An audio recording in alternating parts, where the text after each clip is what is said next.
AIDF দলটোক পৰাজিত কৰে সমগ্ৰ অসমত এনেকুৱা এটা ৰাজনৈতিক ভূমিকম্প হ'ব 2 বছৰ পিছত আমাৰ চৰকাৰ হ'ব কংগ্ৰেছৰ মুখ্যমন্ত্ৰী হ'ব সেইকাৰণে শ্ৰদ্ধেয় ৰাইজ আজি এই নিৰ্বাচনৰ ভিতৰত মাত্ৰ নিজৰ MP যে আপোনালোকে বাতিল কৰিছে সেইখিনি কথা নাভাবিব মাত্ৰ নিজৰ MPৰ কাৰণে ভোট দিছে সেইটো কথা নাভাবিব এই নিৰ্বাচনৰ ভিতৰত আপোনালোকৰ নিজৰ ভোটৰ জৰিয়তে ভৱিষ্যত আপোনালোকে নিজৰ মুখ্যমন্ত্ৰীৰ কাৰণে ভোট দিছে তাৰ বাবে আপোনালোকে চিন্তা কৰক আজি শ্ৰদ্ধেয় ৰাইজ অলপ দিন আগতে মই শিৱসাগৰত ঈদৰ দিনত নামাজ পঢ়িবলৈ গ'লো হিমন্ত বিশ্ব শৰ্মা ডাঙৰীয়া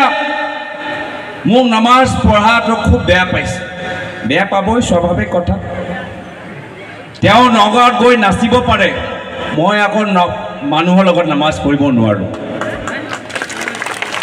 তেওঁ নগাঁৱত গৈ সংখ্যালঘু গাঁৱৰ ভিতৰত নাচিব পাৰে সেইটো লোৱা তেওঁলোকৰ আপত্তি নাই মই যে পবিত্ৰ ঈদৰ দিনত মানুহৰ লগত নামাজ পঢ়িছোঁ সেয়া লৈ হিমন্ত বিশ্ব শৰ্মা ডাঙৰীয়া আপত্তি আছে আপত্তি থকাটো স্বাভাৱিক আপত্তি থকাটো স্বাভাৱিক কিন্তু মই দুখিত হলো যেতিয়া মৌলানা আজমল সাহেবে মোক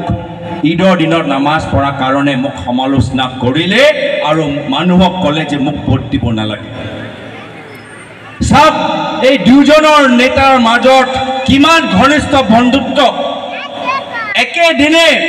দুজন নেতাই একে কথা ক'লে যে গৌৰৱ গগৈ ঈদৰ দিনত নামাজ পঢ়িছে গৌৰৱ গগৈক ভোট দিব নালাগে সব দুজন একে কথা আখৰে আখৰে একে কথা ক'লে সেইকাৰণে শ্ৰদ্ধেয় ৰাইজ এই দুইজন নেতা অসমৰ ভিতৰত হিন্দু আৰু মুছলমানৰ মাজত বন্ধুত্ব নিবিচাৰে আৰু যদি হিন্দু আৰু মুছলমানৰ মাজত আমাক শান্তি লাগে সম্প্ৰীতি লাগে তেতিয়া আমাৰ ওচৰত এটাহে বিকল্প আহা 7 তাৰিখে হাতৰ চিলপত ভোট দি আমাক কংগ্ৰেছৰ জয়যুক্ত কৰিব লাগিব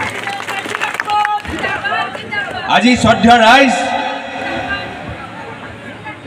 আজি মোক হিমন্ত বিশ্ব শৰ্মা ডাঙৰীয়াৰ চাৰ্টিফিকেট নালাগে নামাজ পঢ়িবলৈ মোক মৌলানা আজমল সাহেবৰ অনুমতি নালাগে ঈদৰ দিনত নামাজ পঢ়িবলৈ মই না মৌলানা আজমল সাহেবৰ ৰাজনীতি কৰিবলৈ আহিছোঁ না মই হিমন্ত বিশ্ব শৰ্মা ডাঙৰীয়াৰ ৰাজনীতি কৰিবলৈ আহিছোঁ মই যদি ৰাজনীতি কৰিবলৈ আহিছোঁ মোৰ পিতৃ প্ৰাক্তন মুখ্যমন্ত্ৰী প্ৰয়াত তৰুণ গগৈদেৱৰ ৰাজনীতি কৰিবলৈ আহিছোঁ